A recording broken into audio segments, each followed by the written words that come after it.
All right.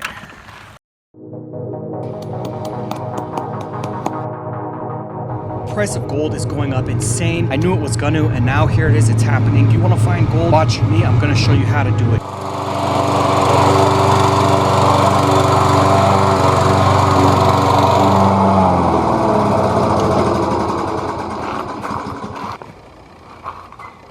This is just one of several pans that I like to classify down on my own property and if I have the time to do it. But first things first. Go back in history pretty much as far as we have documented, from Egyptians to the Mayans, Romans, down to Australia, anywhere you want to go. And gold is always played a part. It seems like it's entangled somehow to the human spirit. I think gold fever is a real thing. And if gold fever is not enough, then you get to be out here with the water and nature, whatever you want to do, you're just free.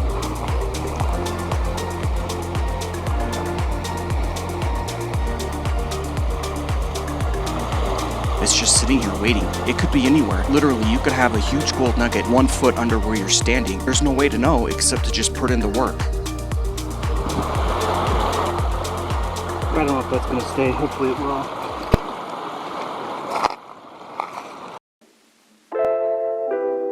This is the first pan. I didn't classify it because I just sampling right now. Sampling is kind of what it sounds like. You're sampling the dirt, you're testing the dirt, you're checking different areas, and it's extremely important because you can come to a river where you've got a big bend and you've got a popular area for gold, but if you're on the wrong spot, literally just 5 feet over one way, you're not going to get much of anything through all your hard work. So you just want to dig down different areas, different depths, all around, somewhat randomly, until you find a good area where you're getting the flower gold you want.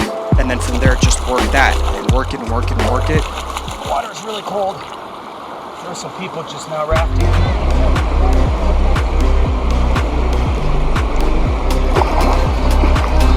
Isn't it cold? Yeah, I was surprised how cold it was. Whoa.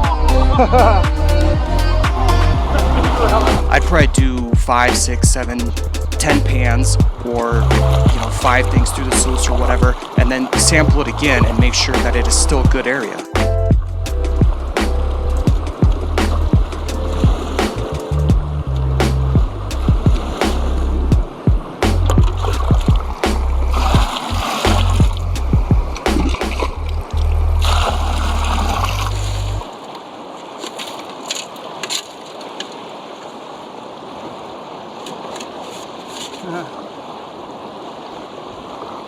Forgot to put the gold pan underneath. It's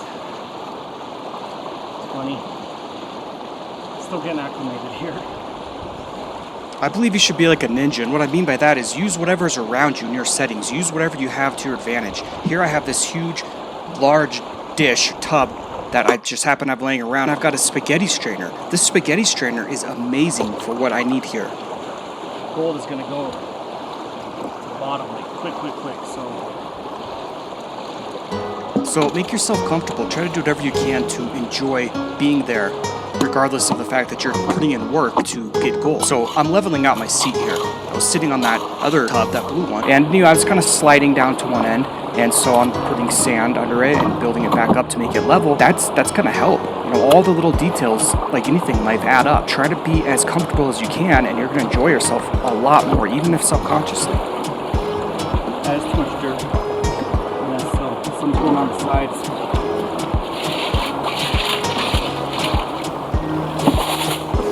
Oh, I've been here about an hour. I have sampled half a dozen spots. Hit onto a pretty good area, so you can see how the water would have come around here and did that. So you dig down until we see the sand and river rock, and that's how we know we're below the organic matter. And yeah, there's some good specs there.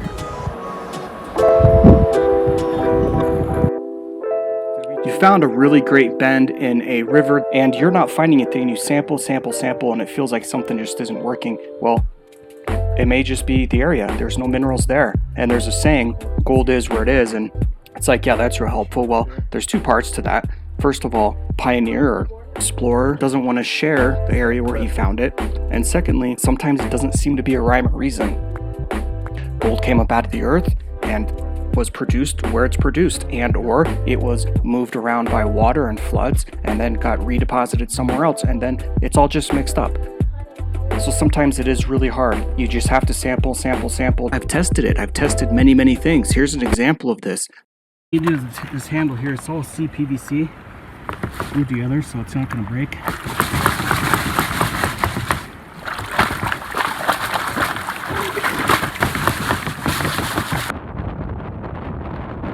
That's pretty cool. All right.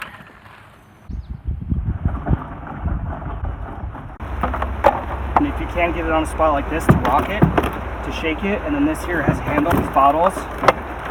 Hopefully they'll have holes in them. And then all the dirt will be on that, and this is our classifier.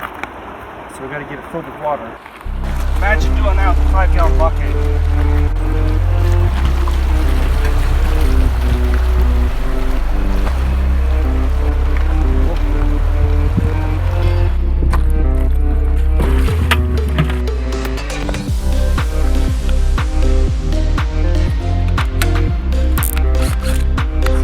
At it again.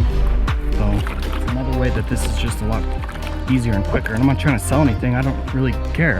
I made it, and why it works pretty well. And another thing, it's really for this spot because there isn't a good place to put a sluice. So this, I mean, it works.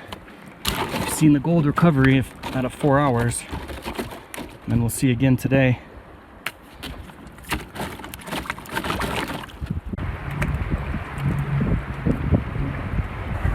So here's another gold prospector, and it's actually the only other one I've ever seen on this river anywhere. So there's a lot of snakes in here. So let's just go ahead and walk through it with shorts on. This is the mine over in Cripple Creek, Colorado, and it's interesting, it's actually owned by a South African company. That's kind of crazy. And this is the mine that produces so much gold. It goes from number 1 to 2 of the largest production of gold on Earth.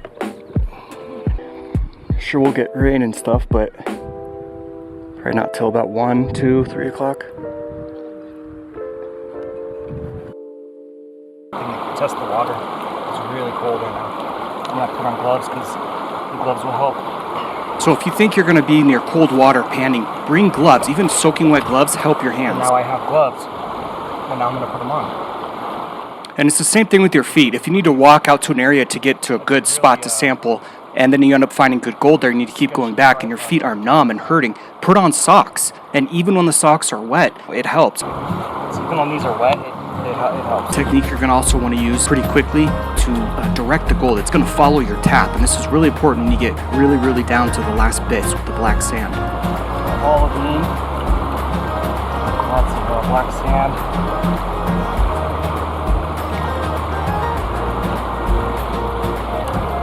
Garnets.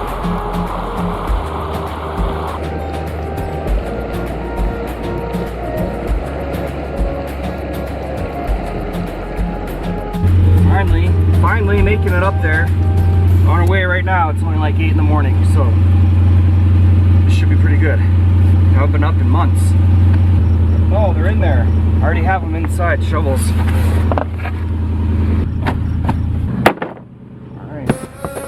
So, shovels, we've got it. Snacks, we've got them. Plenty of buckets, metal detector, extra clothes, gloves, gas, got extra gas there. First aid stuff, good, right?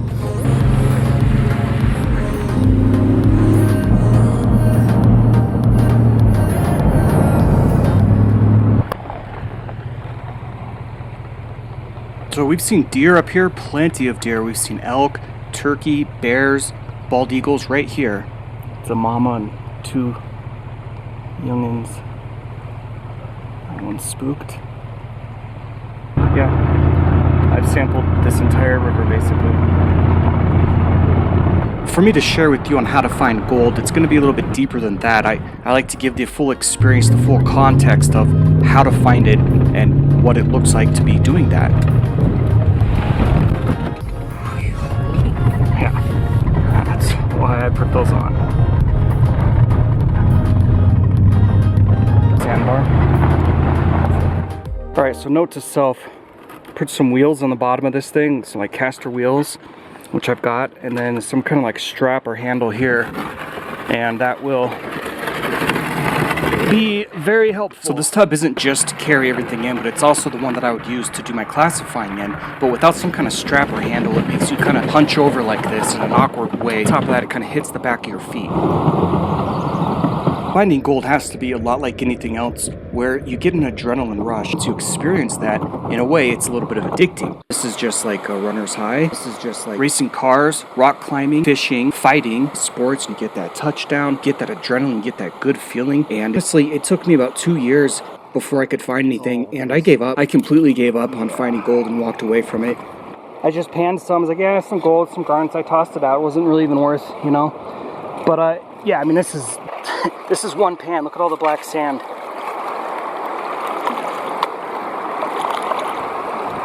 That's a lot. That's a hell of a lot of black sand for one pan. How's construction going? Hear that? Yeah.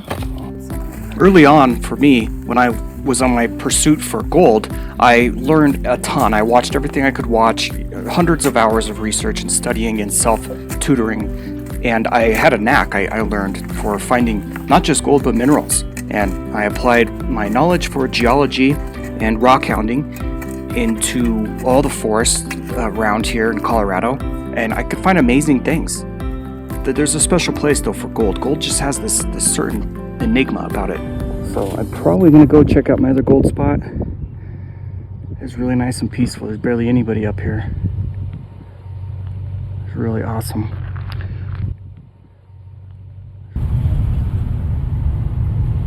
This weather is nice. It's nice and cool.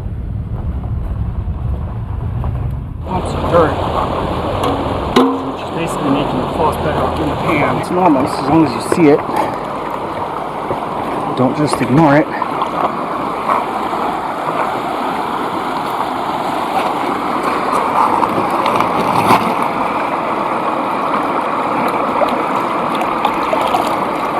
So it's gone now. So the clump of dirt just had to be worked down.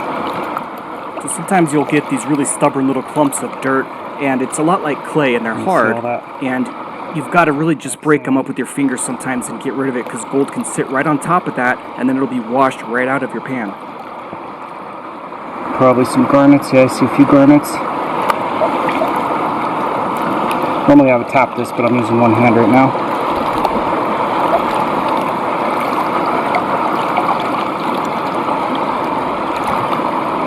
Pretty good. All right. Took it off the other camera years ago. Left it on this one. The strap is good for interviews because you need the camera around your neck filming. See the gold. All right, so you can see gold on both edges of where I'm swirling.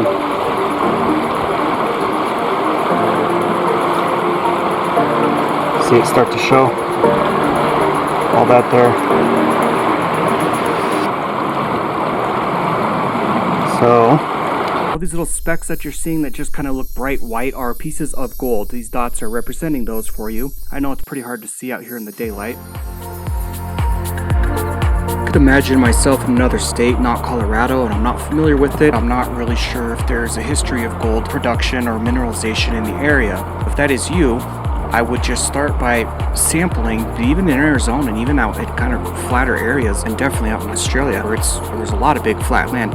People find gold and really, really good amounts of it. So if you cannot find history of gold, rumors of gold, or anything like that in your area, go to a bend in a river or even an ancient riverbed where there used to be a river. Go to the inside corner of that and look for rocks like hematite. They're going to be black and round. Look for quartz. Look for tiny little red rocks that are garnets. Little bits of gold. Be really good color. And when people say, oh, there's color in my pan, they're not talking about that, which is kind of ironic. They're just talking about the gold color. Try a second sample. But you will actually have good color in your pan when you're in a good area. And I wouldn't bring all your equipment like I've got all this stuff out here with you and going all around sampling. Just bring a pan, maybe 2.5 gallon bucket with a shovel, some gloves. Just go around and sample all the different areas and sample. If you need to first practice gold panning, just get a little fishing weight, a tiny little one. They're the smallest ones they have. You can get like 3 or 4 of them. Throw them into your pan of dirt, mix it all around. If you can get those weights back like 5 times in a row, which is surprisingly easy once you get it down, then you're good. Go for it. Just go out there. Everything in here is going to eventually end up at home. It's going to wash. And you can find it. It's there. Like gold isn't that rare to where it's so hard to find. It's rare in big quantities. So hopefully that helps.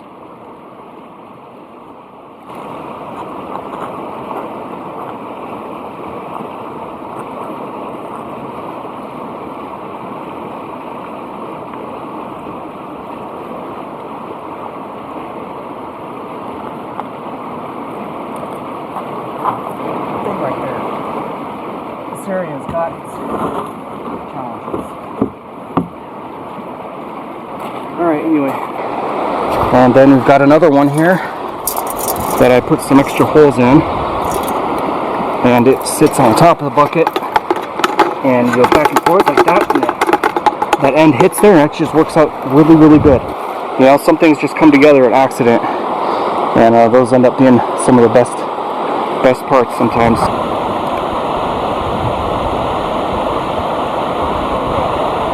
Garnet that is nice size, definitely gemmy.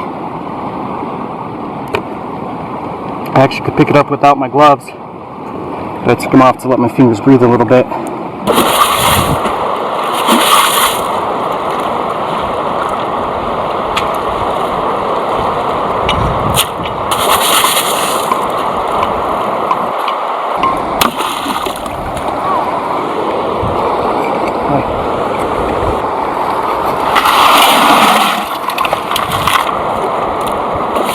Once I've identified a really good place to work through all the sampling, and sometimes it could take hours to hit a good spot, once I do, I'm going to just go ahead and work that dirt down. So I've got water inside this tub, and this tub doubled as the mechanism, the vehicle to bring all my gear in, so it has 2 purposes here. Then I've got it filled with water, or halfway filled, the spaghetti strainer in there that classifies out all the rocks, and really the first time I shake that strainer, the gold is already down into the tub. But sometimes the rocks can be a little bit more murky and dirty and have mud and gunk stuck to them. Dirty.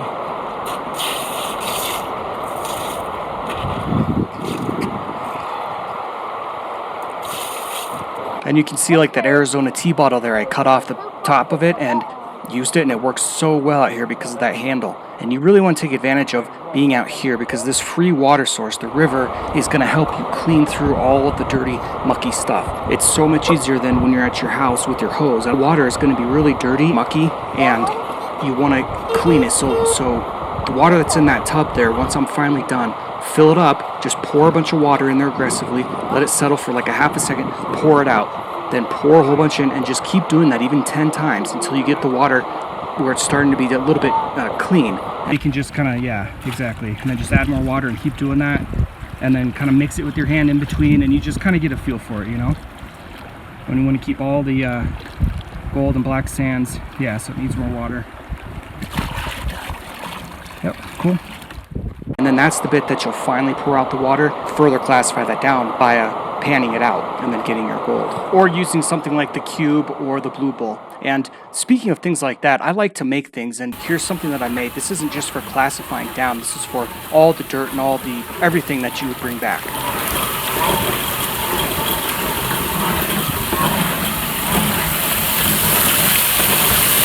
If you remember what I said before about the ninjas using what's around them, you know, I'm a big advocate of just using whatever you can. So try to see how many parts and how many different things that I used, like a chop shop, to make this device. There's a lot in here, and it's cool because it worked really, really good. It's a little bit messy, but it worked really well. So I'm doing a test sample of the soil up here, because this is an old, where the old river would have been, and bend around there. And And if you dig down a little bit, you'll see all the pea gravel and all the river rock. So you know it's not just a myth or a theory, but it actually was there. Good garnets, you know. It's real typical of what's here.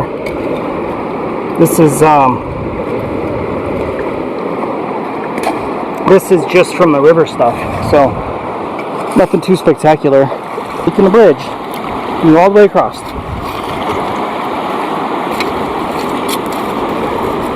That's gonna be fun. Yeah. I need logs. Logs, yeah.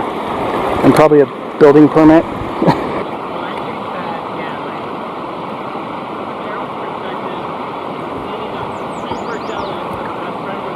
Some people seem to believe that there are weird beings in the forests. I certainly have had some weird things happen and some strange feelings when out here gold panning that I cannot explain.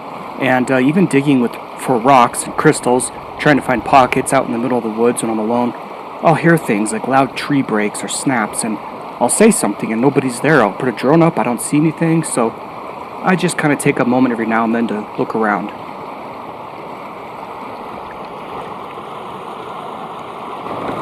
So I'm gonna try to show you this. I don't know how well you're gonna be able to see it, but indeed that dirt is, I would say, 3 to 4 times richer in the garnets and this pesky gold stuff that keeps showing up. Anyway, there's a lot more. See, this was a big bend from the old river. This big rock here is sticking out. So the river right now is going pretty straight. Got a slight curve here, pretty straight. Not really a place that you would see an experienced gold panner. My experience isn't just hundreds of hours out in the mountains digging or at the stream, or even just watching lectures from universities. Yeah, I've done all that, but I have also tried many of my own things. I have tried making my own types of sluices, Miller tables, things with vibrations, with magnets, with air. I have tried many, many, many things. Not just ideas that I've written down, but I've actually put them to the test.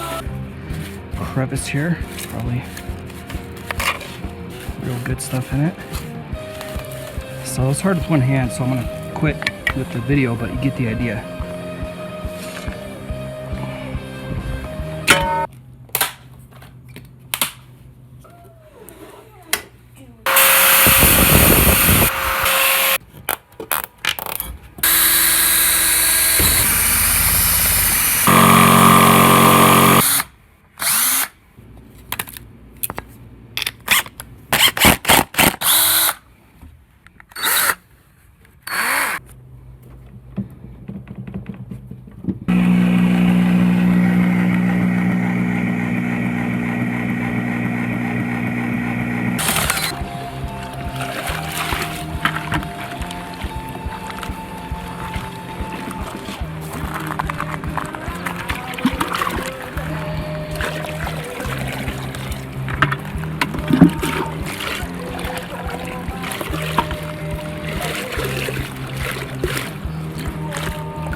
Down to that.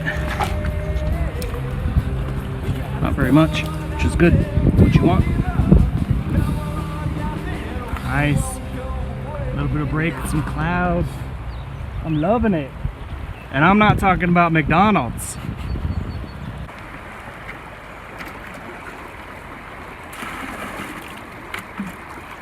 Garnets have specific weight. They're dense, like the black sand.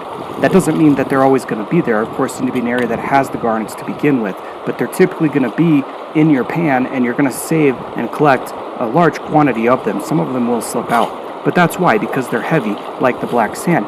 And speaking of that, the reason you don't see me using a sluice here is because of the black sand. There's too much in these locations on this river, and it just clogs the thing up within 5 minutes.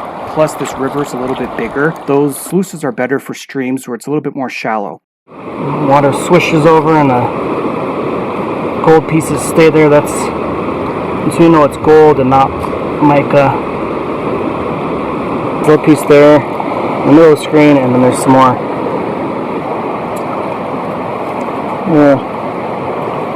Gold. So we've all heard the saying $1 a day. That's kind of like what this is. I mean, hopefully you would get more than $1's worth of gold, but it's a little bit like gambling. If you're going to go to a casino, just do it because you enjoy the atmosphere and you have fun. Don't go there to expect to win. You know, in reality, a lot of these days, I'm probably losing out in the time spent and the gas and the lunches or whatever, but I don't care. It's a hobby. I love doing it. I love the gold, and there is that chance reality. I'd love to be done sampling, just get the work, but I'm not convinced I'm in a good spot yet. It does exist, it is possible that you will actually find a nugget. It does happen, and they are still out here. If I'm just after garnets, then it's a good spot.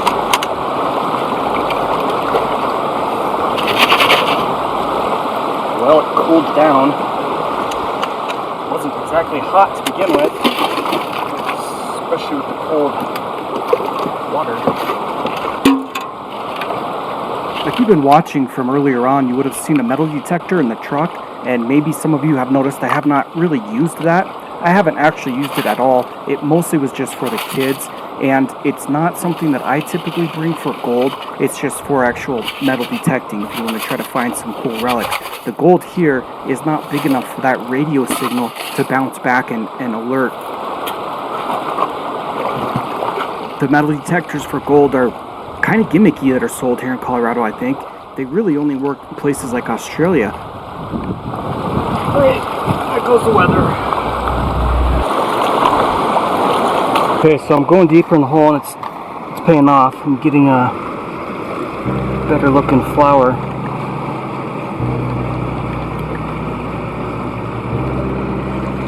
So a bunch of small pieces and then the slightly bigger, smaller pieces. I mean bigger, small pieces. And the weather is hanging in there so far.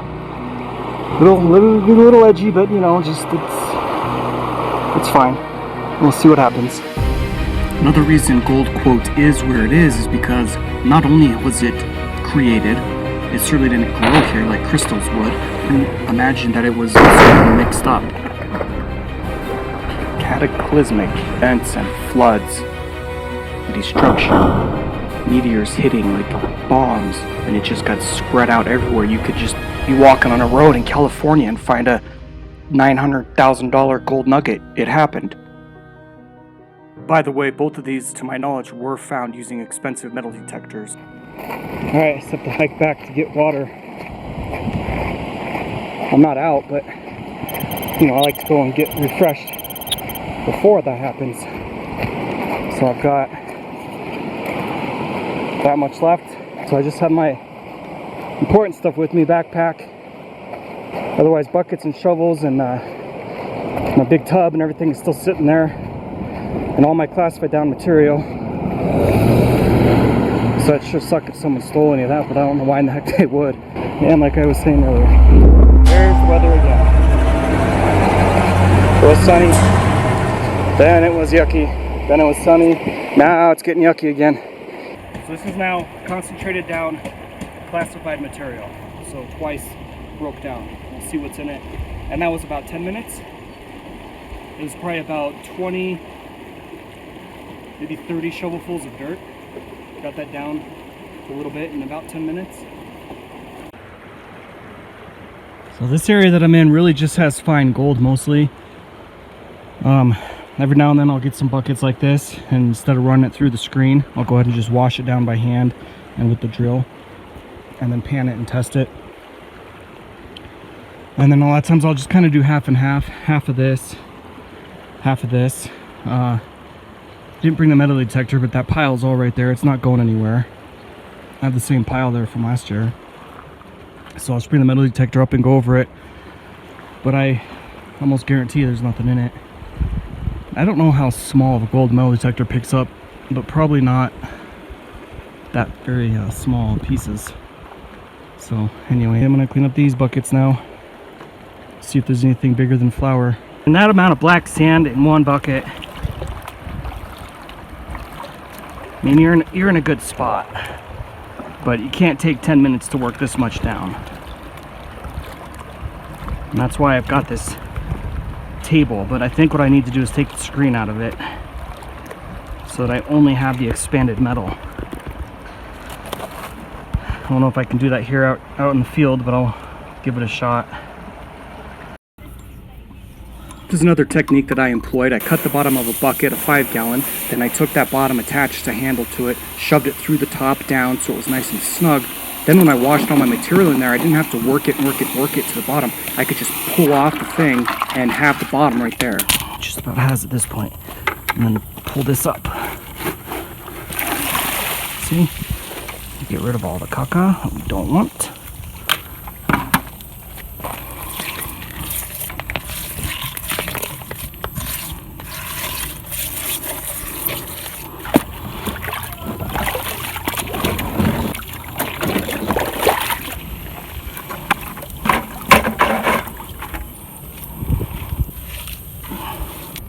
I was gonna get cleaned up, and I thought, you know what? I guess people will probably want to see this from front to end. So look, still here.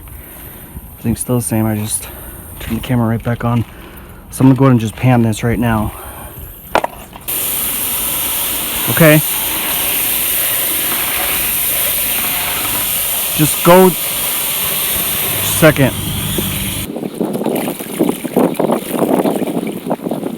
So this was all to see if my idea was going to work about taking the bottom of the bucket off, and you can see that it does work. It worked really, really well. You'll see that here with all the flour gold recovered. And even with how like violently I was kind of sloshing stuff around, I was in a hurry and I was mixing it and throwing stuff. And I have an idea though of, you know, how gold is, and even the smallest little bits where they're going to go. And that bottom that I cut off, you've got a little lip around the edge. So really, my loss here was very, very minimal because I panned the tailings, and this worked really good. Well, this is just a test to see that I'm not losing anything big, and that's why I'm running this screen with the expanded metal. So the time it just took me to do this, I could have done 6-fold more. Watching the water goes over. See it sitting there? That's gold. See that speck that's sitting there, not moving? So that's gold. Alright, so there's some other little tiny, teeny pieces in there. We can do way better than that though. So what I'm going to do is actually leave that dirt alone. Let's grab the dirt from up there. Alright. Thought about bringing a generator up here with the vacuum. Be pushing my luck though with rules. Real pretty quartz and feldspar. All this that you swept up here, you want to just go and throw it away. Just kidding. It's good stuff. Deep down as you can. I mean, a vacuum really would be a good idea. With water and without a filter on it. Dredge, basically, is what I'm saying. Whatever cube structure this was in, yeah, it sucks that it's broken, but there, you know, I never would have found it. Most likely anyway, so. So this is tailings after panning on one occasion. Thought it was a good way to dry it out and look for garnets, and then jump into it after that was done. Oh my. I know I wanted to see over it though. Well, you just... You know why they sit there like that? They're protecting.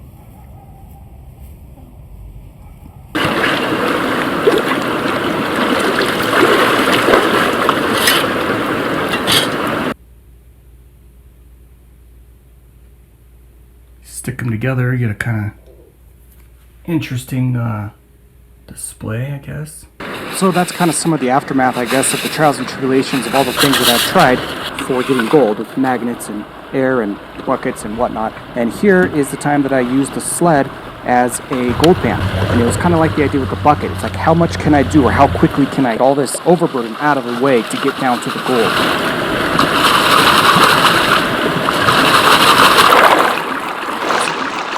Some weird things seem to happen out here in the woods, and, you know, even kind of touching base on some paranormal type of things. And we'll leave that for another documentary. So you do another inspection when you're dumping it. So anything that's underneath, once you dump it, you flip everything over. Inspecting my dig here a little closer, looking for where that cube came from.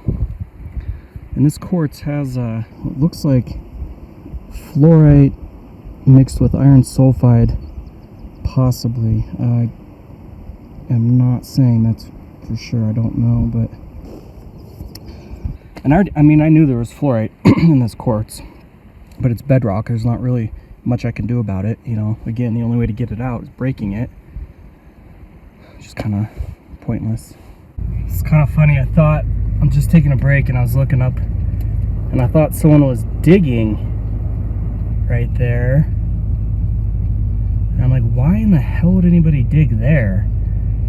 And I'm like thinking about it and I'm like, nobody's gonna dig there. And what is that? And I'm like, did a tree fall out? And then I look down, yeah, and there's a log.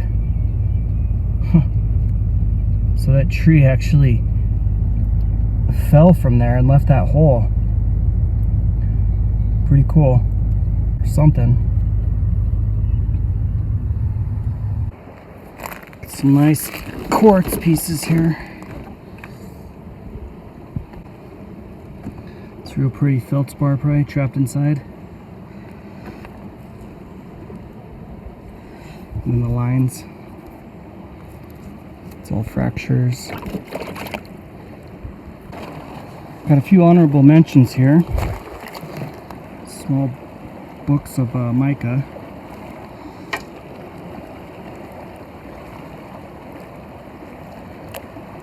This is a really cool piece of iron or hematite.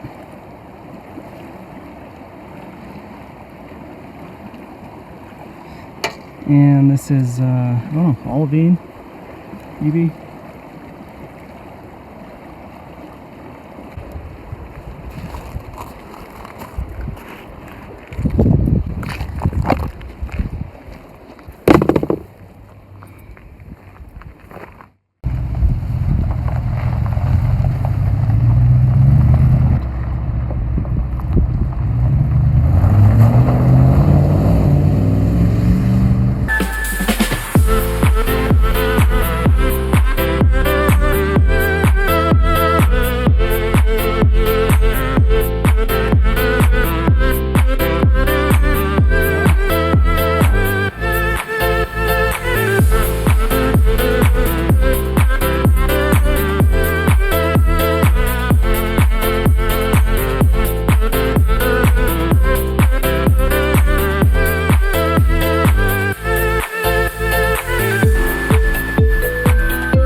One pan.